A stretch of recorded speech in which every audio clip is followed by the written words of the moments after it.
नमस्कार बच्चों, एस के पीसीएस एकेडमी में आपका स्वागत है।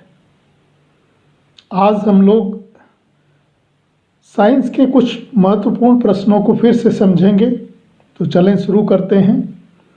पहला प्रश्न देखें, मानव शरीर में हीमोग्लोबिन का कार्य क्या होता है? ऑप्शंस हैं ऑक्सीजन का परिवहन करना, लोहे को उपयोगी बनाना, जीवाणुओं को नष्ट करना या रक्त अल्पता को रोकना। तो इनमें से कौन सा सही उत्तर होगा? ऑक्सीजन का परिवहन करना, ये राइट आंसर होगा। हीमोग्लोबिन का कार्य क्या होता है? ऑक्सीजन का परिवहन करना होता है। दूसरा प्रश्न देखें, मानव रक्तदान के लिए कौन सा रक्त समूह सार्वत्रिक दाता अर्थात यूनिवर्सल डोनर होता है? तो इनमें से कौन सा होगा right answer? B positive, A positive, A B या ओ? तो यूनिवर्सल डोनर होता है ओ समूह या ओ ग्रुप, और यूनिवर्सल रिसेप्टर होता है ए बी। तीसरा प्रश्न देखें, निम्नलिखित में से किसका उपयोग रक्त कैंसर के उपचार के लिए किया जाता है? आयोडीन 131, सोडियम 24, फास्फोरस 32 या कोबाल्ट 60? तो इनमें से रक्त कैंसर के उपचार के लिए किसका उपयोग होता है? राइट आंसर क्या होगा? तो राइट आंसर हो जाएगा डी, कोबाल्ट का उपयोग रक्त कैंसर के लिए किया जाता है। चौथा प्रश्न देखें, ल्यूकेमिया एक प्रकार का कैंसर है जिसमें असाधारण बढ़ोतरी होती है। किसकी बढ़ोतरी होती है?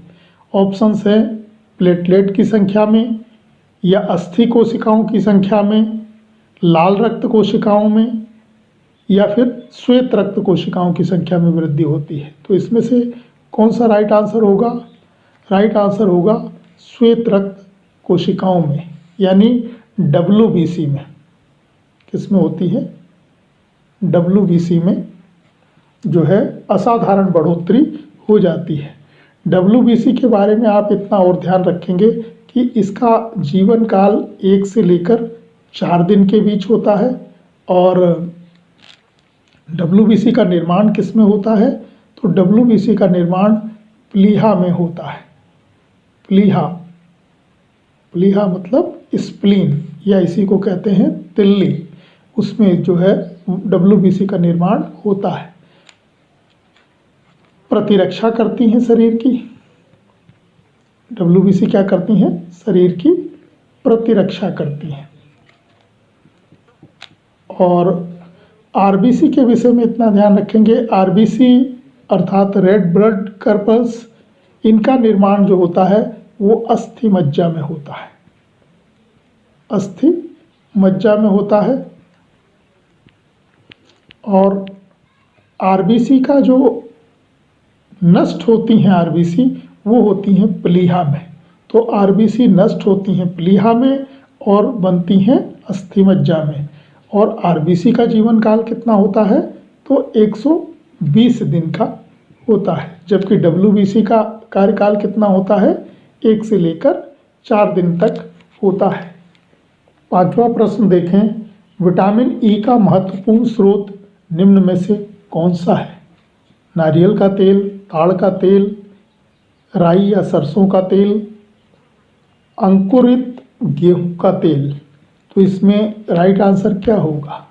विटामिन ई का महत्वपूर्ण स्रोत, राइट आंसर करेंगे आप डी, गेहूं अंकुर का तेल। यानी जो अंकुर उगे हुए गेहूं होते हैं उनमें भरपूर मात्रा में क्या होता है? विटामिन ई पाया जाता है। वैसे विटामिन ई के महत्वपूर्ण स्रोत बादाम भी होते हैं, बादाम भी, उसके बाद मूंगफली का तेल, मूंगफली, सूरजमुखी के बीज। तो ये सब जो है विटामिन ई के महत्वपूर्ण स्रोत होते हैं। लेकिन इसके हिसाब से आंसर क्या होगा? गेहूं, जो अंकुर उगे हुए गेहूं होते हैं उसमें प्रचुर मात्रा में विटामिन ई पाया जाता है। छठा प्रश्न देखें, मानव शरीर में विटामिन ए भंडारित होता है। ऑप्शंस हैं यकृत में, त्वचा में, फुफ्फुस में या वृक्क में। तो इसमें मानव शरीर में विटामिन ए कहाँ पर भंडारित होता है? राइट आंसर क्या होगा? तो इसमें सही उत्तर हो जाएगा यकृत में। विटामिन ए किस में भंडारित होता है? यकृत में। और किसके रूप में होता है? रेटिनाइल एस्टर के रूप में संचित रहता है। रेटिनाइल एस्टर, रेटिनाइल एस्टर के रूप में संचित होता है। 7वां प्रश्न देखें, निम्नलिखित में से कौन एक विटामिन ए का प्रमुख स्रोत नहीं है? इसमें ये ध्यान दीजिएगा। प्रश्न क्या है? विटामिन ए का प्रमुख स्रोत नहीं है। ऑप्शंस हैं गाजर, पपीता, अंगूर या पका आम। तो इसमें राइट आंसर हो जाएगा अंगूर। 8वां प्रश्न देखें, विटामिन ए का सबसे अच्छा स्रोत इनमें से कौन सा है? ऑप्शंस हैं गाजर, पपीता, गोल्डन राइस या पका आम। तो सबसे अच्छा स्रोत इसमें से कौन सा हो जाएगा विटामिन का? होगा गाजर। 9वां प्रश्न देखें, किस विटामिन को हार्मोन भी कहते हैं? ऑप्शंस हैं विटामिन ई, विटामिन के, विटामिन बी या फिर विटामिन डी। प्रश्न क्या है? किस विटामिन को हार्मोन कहा जाता है? राइट आंसर क्या होगा बताएं। तो इसमें राइट आंसर होगा डी, अर्थात विटामिन डी को जो है हार्मोन भी कहा जाता है। और ये किडनी द्वारा निर्मित एक हार्मोन होता है। किसके द्वारा? किडनी के द्वारा।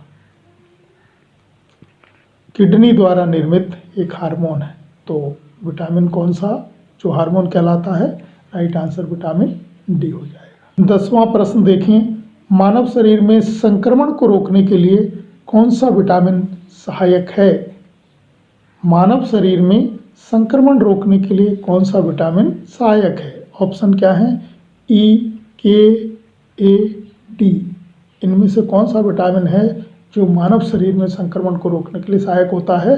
तो राइट आंसर हो जाएगा विटामिन ए, जो है संक्रमण रोकने के लिए सहायक होता है। आज के लिए इतना ही। धन्यवाद।